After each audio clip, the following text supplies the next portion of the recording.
Hey y'all, this is Felicia. I'll be reading Hebrews chapter 12 from the NIV version. Although I don't really like the NIV version, but that's what I'm using today. And bear with me, I can barely see the words because they're so small in this book. But however, I'm going to be reading from the NIV version. All right, let's get started. Therefore, since we are surrounded by such a great cloud of witnesses, let us throw off everything that hinders and the sin that so easily entangles, and let us run with perseverance the race marked out for us. Let us fix our eyes on Jesus, the author and perfecter of our faith, who for the joy set before him endured the cross, scorning its shame, and sat down at the right hand of the throne of God. Consider him who endured such opposition from sinful men, so that you will not grow weary and lose heart. In your struggle against sin, you have not yet resisted to the point of shedding your blood, and you have forgotten that word of encouragement that addresses you as sons.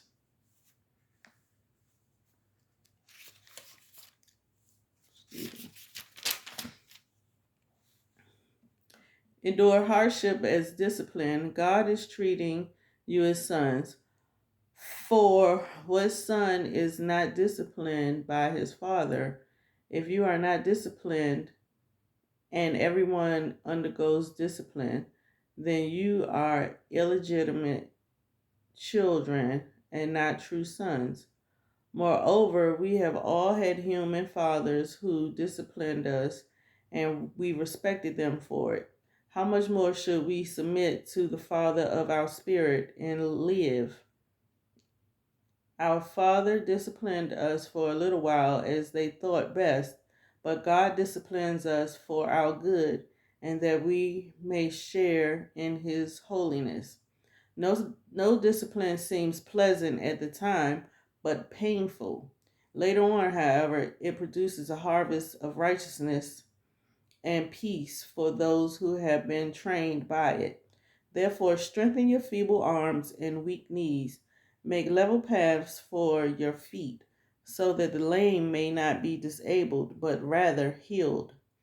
Make every effort to live in peace with all men and to be holy. Without holiness, no one will see the Lord. See to it that no one misses the grace of God, and that no bitter root grows up to cause trouble and defile many. See that no one is sexually immoral or is godless like Esau, who for a single meal sold his inheritance rights as the oldest son. Afterwards, as you know, when he wanted to inherit the blessing, he was rejected. He could bring about no change of mind, though he sought the blessings with tears. You have not come to a mountain that can be touched and that is burning with fire, to darkness, gloom, and storm, to a trumpet blast, or to such a voice speaking words that those who heard it begged that no further word be spoken to them, because they could not bear what was commanded. If even an animal touches the mountain, it must be stoned. The sight was so terrifying that Moses said, I am trembling with fear. But you have come to Mount Zion, to the heavenly Jerusalem, the city of the living God. You have come to thousands upon thousands of angels in joyful assembly to the church of the firstborn, whose name was written in heaven. You have come to God, the judge of all, the judge of all men, to the spirits of righteous men made perfect, to Jesus, to men, to the mediator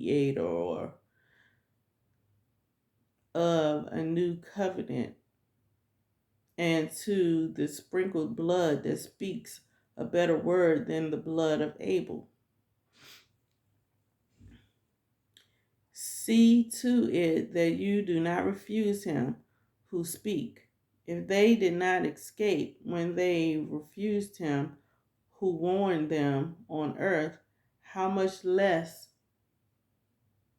will we, if we turn away from him who warns us from heaven?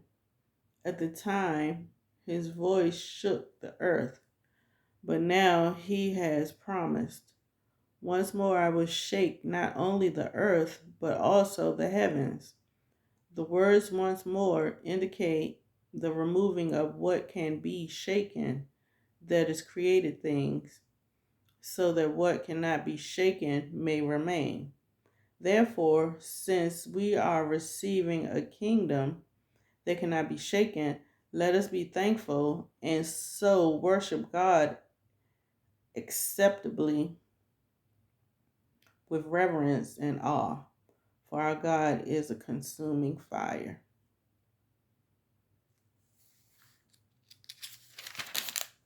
All right, I might as well read chapter 13. Keep on loving each other as brothers. Do not forget to entertain strangers.